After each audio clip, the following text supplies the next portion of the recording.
please don't sue me, I have no money for you. And I have, don't tell me that. Short no. No, that can't be the case. Hi friends, welcome back to my channel, it's Farah. So today, I don't know where this idea came from, but I thought it might be quite interesting for some of you for me to share a little story time / a little just chit chat video in general about my part-time jobs and my experience working and just that side of my life really, because it's something that I've never really discussed on my channel or just across any of my social medias before. And I think it's quite interesting because I literally started working at age 14 all the way up until now at my ripe old age of 25. So I have quite a few stories to share. I've worked so many different jobs, I can barely count them on my fingers. But yeah, I thought it'd be interesting because I do talk a lot about me investing and just me like trying to gain that financial independence, financial freedom in life. And I think a lot of it stems from the fact that I've been working from such an early age. And yeah, it's just always been a part of my life and I kind of wanted to share that. So I hope you guys find this video interesting. I probably do have a story or two to share. I'm not sure how much detail I'll go into this video because when I say I've done a lot of jobs, I'm literally not joking, but we're gonna get into it. And if you want to hear the tale of every single part-time job Farah has ever had, then you're gonna want to keep on watching. Okay, so let's start right at the beginning and we'll go in chronological order. That seems to make the most sense. So I got my first job. Now I say job because this wasn't, I wouldn't class this as a part-time job, or I wouldn't even class this, it was work, but it was just very infrequent. I think I did it about 2 or 3 times, maybe a handful of times. I can't really remember, but I was 14 and I was an extra. This is such a bougie job to start with, but it wasn't bougie at all, let me tell you. Oh my gosh, the days were long and tiring. But anyways, I was an extra in BBC's Waterloo Road. I'll try and find a picture for you because I swear nobody's going to believe me. I'm going to find photographic evidence and I'm going to put it right here. Hope that I can find some. But yeah, when I was 14, I was an extra in BBC's Waterloo Road. So I actually went to a stage school when I was younger. A lot of you'll know I got bullied a lot when I was in school when I was little. And my mum put me in this stage school to kind of try and build up my confidence and just give me like a little outlet outside of school because school was not a fun time. When I joined the stage school, it was obviously to do with acting, dancing, singing and all this like performance stuff. And there were opportunities to do real life jobs like extra work, all sorts of things like theatre production. So I got involved in all of it and I ended up being able to get onto Waterloo Road. I was an extra on the show, and by extra I mean walking in the background along the corridors, just being like a school student. It sounds very simple and easy, that job, which it was, but let me just break down my day for you. So a day on set, this is typically what it looked like. I would have to get up around 5, half 5 in the morning. The set was about an hour away from where I lived and we had to be on set around 7:30 in the morning. It was like a very, very strict schedule, even for the people that were like extras and nobodies. So I had to get up at like 5:30, make sure we're out of the house by 6, get there, get changed into our uniforms and get registered and taken to whatever room that we needed to be taken to. Then we would literally stay there the entire day till around 8:30, maybe even 9 p.m. sometimes. Yeah, that was the working day. And throughout the day, you would do a lot of waiting, you would do a lot of walking, the same path over and over again, because obviously as you're doing your extra work, the actual actors, the main characters of the show are saying their lines. They need to get all the different camera angles. They mess up the lines, they need to do it again. So in the meantime, we are continually doing the same pattern of walking or talking or whatever actions we're doing in the background. And yeah, it was a very interesting experience to say the least. I mean, I was so young at the time. I wasn't even, okay, this is the funniest part about the whole experience. I was 14. Waterloo Road was like a post-watershed show on the BBC, so I think it started around 9, maybe 8, but even still, I wasn't allowed to watch the show. My mum didn't let me watch the show, but I was in it. So I literally saw everything. I don't know if she understood this at the time, But I literally saw everything that she didn't want me to see in person, and I wasn't allowed to watch the show. It was mad. It was so funny. But anyways, I did get paid. I got paid a very little amount because of my age. I don't even know how much I got paid for that many hours of the day. I wasn't working the entire time, by the way. We were sitting in a green room for 50% of the day, and then the other 50% we were actually doing the extra work. So it was a pretty chill day, but it was long hours. Anyways, that was my first job. Now I want to say my first actual job was when I started sixth form. I tried searching for an actual like part-time job when I was doing my GCSEs around 16 years old, when I stopped doing the extra work. I, for the life of me, couldn't find one. I remember me and my best friend at the time literally went around with 50 CVs in our hands. There were options to do it digitally, but we thought we'd have a better result if we were there personally giving the CVs out. No, that didn't work out at all. We got no callbacks for doing that. It was a waste of time. And I remember one day I was handing out CVs by myself, and I was on the bus on the way home, and I came across a friend. By this point I was in sixth form. I was still looking for a part-time job, and I was telling them about me, like trying to find a job and giving out my CVs. I still had a bunch of CVs in my hand. And they were like, oh, my friend works at this place. And it was a football stadium. And they were like, they're always looking for people in the hospitality section. Why don't you go and apply there? So that's what I did. And long story short, I ended up working at a football stadium in the boxes. If you're not familiar with football or how the stadiums work, I wasn't either, but it kind of works the same way as a concert. Like the boxes are the people, the premium people that are like businessmen and women, and they pay the big ticket to sit VIP basically, and they have meals while they're watching the game. So if it's a morning game, they'll have breakfast. If it's an afternoon game, they'll have dinner, and so on. So our job was basically to feed them and treat them like the kings and queens that they are for paying that much money to go and watch a football game. A lot of the time people came with their work, like it was like a business, fancy business do, I don't know. But yeah, I worked there for about 2 years. That was a very intense job. It was very stressful. The people that came to eat and be served by us were people that paid a lot of money for that service. So yeah, it was quite stressful, like the way things would run. It was a very militant way of working. It wasn't the nicest job. We spent a lot of our time having food dropped on us. Oh my gosh, the worst part of it all, they would make us carry 5 plates of food at a time. Can you imagine carrying 5 plates of food at a time? My arms after every shift would literally feel like jelly. Like I was always in so much pain. It was really good for upper body strength, you know, building it up. But yeah, we have these massive trays. This tray that was bigger than my entire body, and I would have to carry this all the way down the corridors and then pretend like I wasn't about to cry from the pain on my arms to the customers and serve them their food, make sure I wasn't dropping anything. I'm sure I dropped a plate or 2 in my time there. Serve them drinks. I only did like teas and coffees. There was like a bar and stuff, but I didn't get involved in that. I was mainly like, what do you call them? I was just the hospitality staff serving food. And then yeah, we had to like clean the cutlery, which was one of the worst jobs ever. Like it was so disgusting. Cutlery would let's not talk about that actually, because I'll put you off for life eating at any restaurant. I'll put myself off. I go to restaurants all the time and I don't know why I do it. So yeah, that was like my second job, and I did that for a really long time.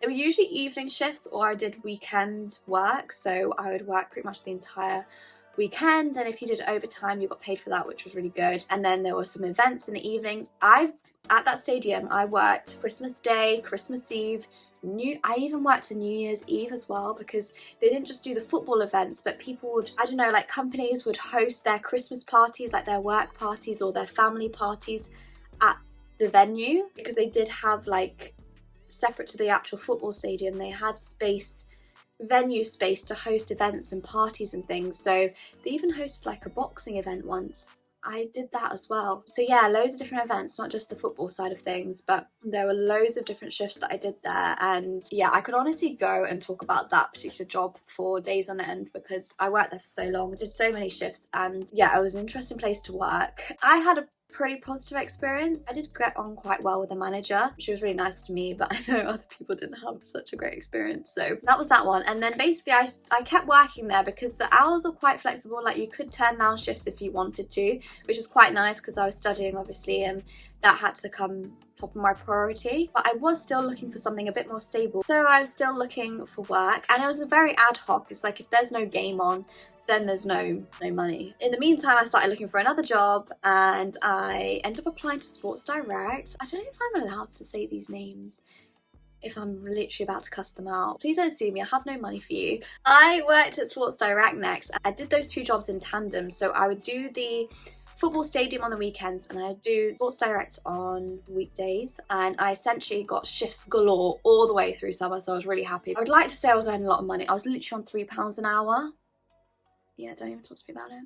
Don't even talk to me about it. I was on £3 something an hour. It was actually a joke, and I would work like 8-hour days, and I'd have... Don't tell me that.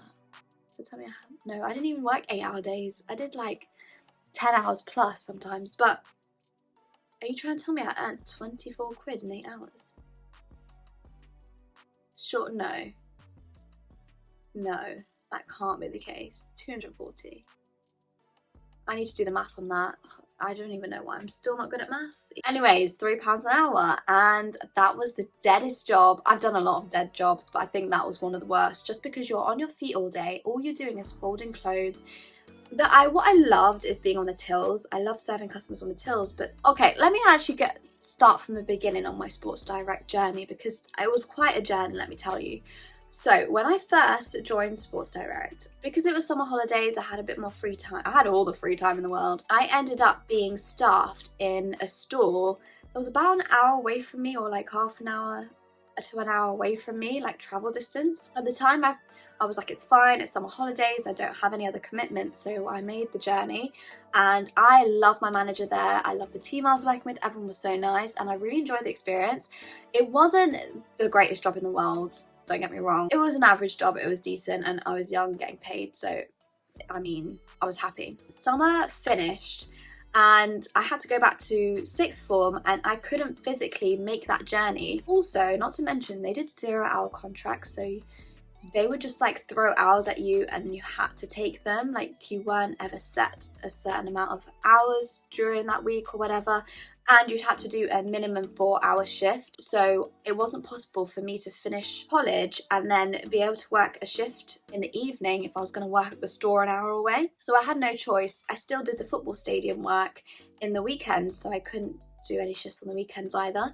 So I moved to a store that was local to my town, and the manager there was she was a dragon, an absolute dragon. She was horrible. She was so strict. She wouldn't let me. She was horrible. She was so horrible. She knew that I was a sixth form student.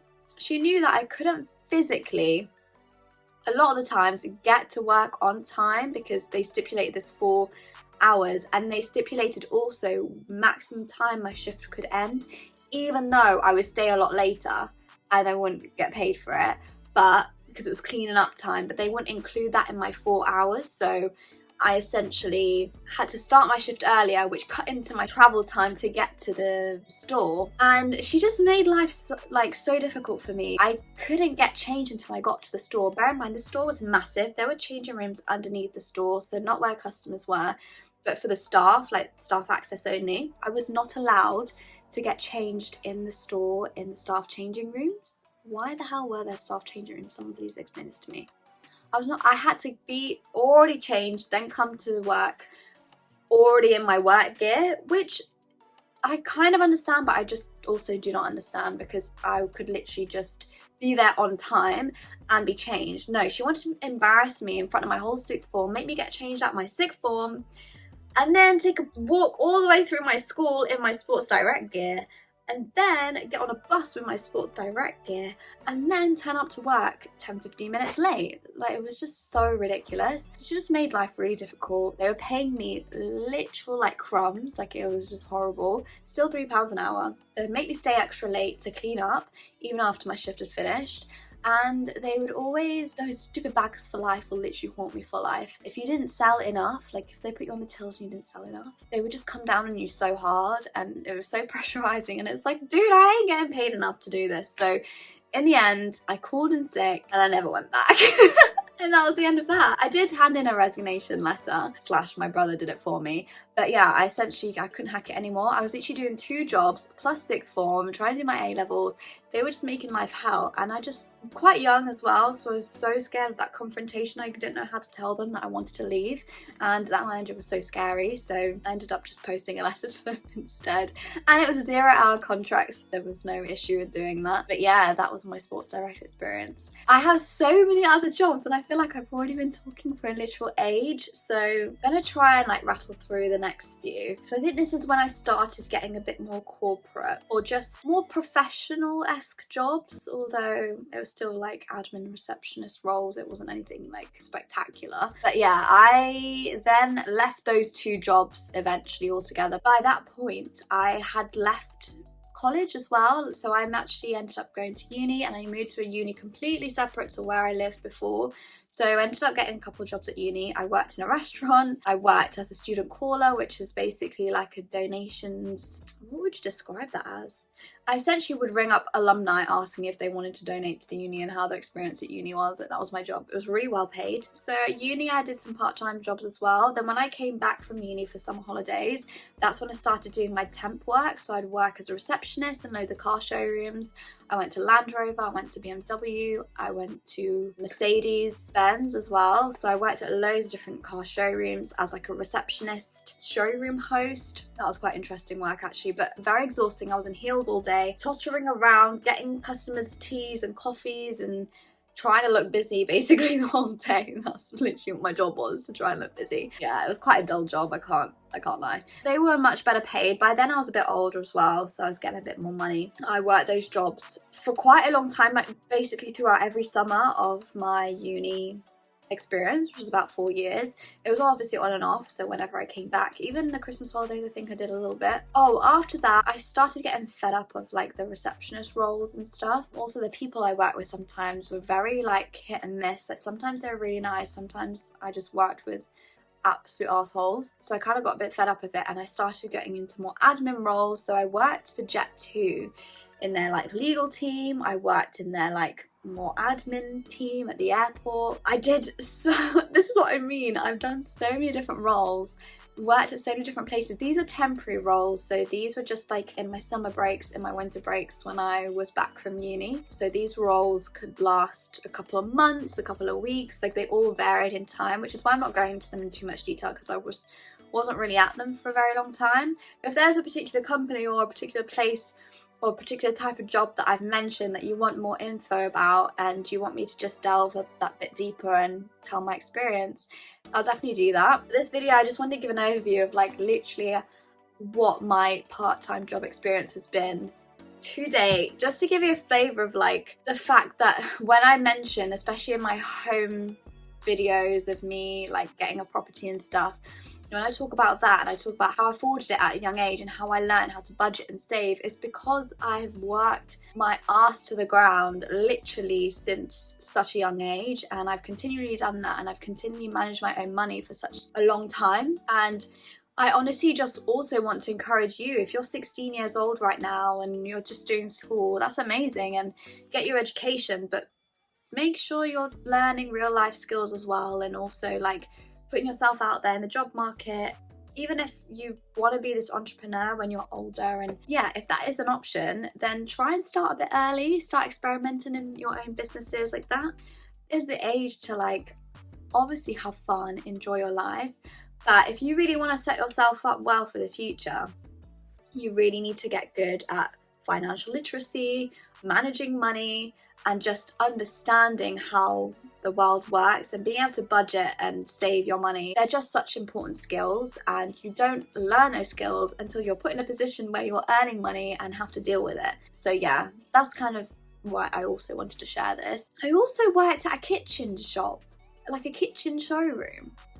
This was very bizarre. So I would literally, when I was like waiting for work to come in for the temp roles, I would obviously I was a bit work obsessed, a bit worrying at such a young age. But anyways, I would look on Indeed and I would search for roles there, and random roles would come up in my area, so I would just apply, and I ended up managing a kitchen showroom by myself while the managers or the owners of that shop went on a business trip to like Germany or something. Yeah, it was a very bizarre, very bizarre experience. After that, I obviously graduated uni, and when I came out of uni, I landed my grad job. I already had it, I just needed the grades for it, which I got when I graduated. So then I started my graduate job, and 3 years later I've now moved jobs, still in the same company, but I've just moved service lines. And yeah, that is where the kind of story ends, I guess. I definitely will start to make more videos about me in consulting and what I do now. I'd probably be able to talk about that in a lot more depth in a couple months time when I'm a bit more settled, especially the new year, because I'll be on a proper project and be able to, yeah, just share my experience, I guess. But I hope that was maybe an interesting video of all the part-time jobs that I've worked to date, and I hope it gave you a better picture of my background before buying my own property, you know, looking into investing, trying to build like my future essentially, because if you want anything in this life, you've got to work for it, and you've got to work smart. Doesn't necessarily mean you have to work yourself to the bone and burn yourself out. That's not what I'm saying at all, but all experience is good experience, and the sooner you get experience under your belt, the better it'll be for you. All those part-time jobs that I did, along with like all the stuff that I did at uni with societies and extracurricular things I did, really helped me land my grad job. I really truly believe that, because I had so much experience, exposed to loads of different customers, different types of people. I was just so used to that working environment, even though it wasn't like the professional services environment. It was still that skill of like being at work, being professional, and also all the experiences that I had and the skills that I gained from doing that, I could apply to that job when I was talking about it in interviews. So it definitely really helped me land my grad job, and I would definitely recommend, if you're able to, if you have the time, and yeah, it's feasible for you, to get a part-time job as early as you can and just start working, managing your own money. It's so freeing being able to earn your own money and decide what to do with it. So yeah, anyways, I hope you enjoyed the video. If you want to see any similar videos to this, definitely give this video a thumbs up, let me know. Subscribe to my channel if you're not already, because we want to grow our family around here and we would love for you to be a part of it. But yeah, with all that being said, you guys, I'll catch you in the next video. Bye!